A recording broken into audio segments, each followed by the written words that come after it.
नमस्कार, लोकतंत्र मिररच्या टॉप 25 मध्ये आपल्या सगळ्यांचं स्वागत आहे. मी आहे आपल्यासोबत पल्लवी. तर चला एक नजर टाकूया आजच्या ठळक बातम्यांवर. ईव्हीएम वरून विरोधकांमध्ये मोठी फूट. सुप्रिया सुळेच्या विधानामुळे राजकीय वर्तुळात तणाव वाढला. पुन्हा मुसळधार पावसाचा इशारा. देशातील 4 राज्यांमध्ये हवामान विभागाचा अलर्ट जारी. मनसे उद्धव ठाकरे युतीवर सदावर्तेची जोरदार टीका. तर शिंदे पुन्हा मुख्यमंत्री होणार. शिंदेच्याच मंत्र्यांच्या विधानाने राजकीय खळबळ. महापालिका निवडणूक जाहीर होताच शरद पवारांना पहिला धक्का. भाजपामध्ये मोठा पक्षप्रवेश. निवडणुकांची घोषणा होताच महायुतीत मोठी अपडेट. देवेंद्र फडणवीसांनी दिला राजकीय झटका. मनसे उद्धव ठाकरे युतीवर पुन्हा सदावर्तांनी साधला निशाणा. वक्तव्य चर्चेत.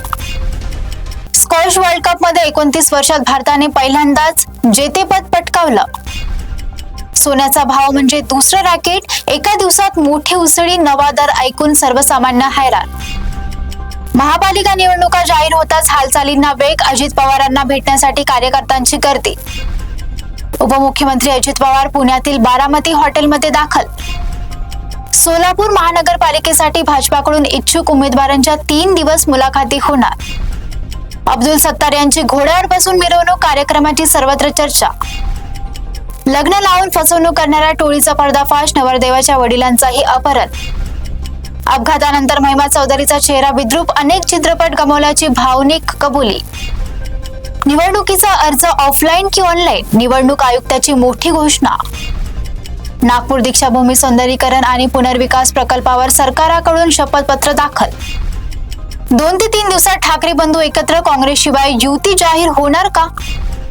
महानगरपालिका निवडणूक जाहीर होताच पिंपरी चिंचवडमध्ये राजकीय हालचालींना वेग. भाजपाला रोखण्यासाठी दोन्ही राष्ट्रवादींची बैठक. काका पुतण्यात एकत्र येणार. मनोज जरांगे दिल्लीत दाखल. कुणाची भेट घेणार? नेमका कार्यक्रम काय? राज्यातील राजकीय समीकरण बदलण्याची शक्यता. निवडणुकीपूर्वीच हालचाली वाढल्या. महापालिका रणधुळीला सुरुवात. सर्व पक्षांकडून राजनीती आखण्यास वेग. कार्यकर्त्यांमध्ये उत्साह. उमेदवार निवडीसाठी नेत्यांकडे गर्दी. निवडणुकीच्या पार्श्वभूमीवर राज्यात राजकारण तापलंय. पुढील घडामोडीवर सर्वांचं लक्ष. सध्या इतकंच बघत रहा लोकतंत्र मिरर.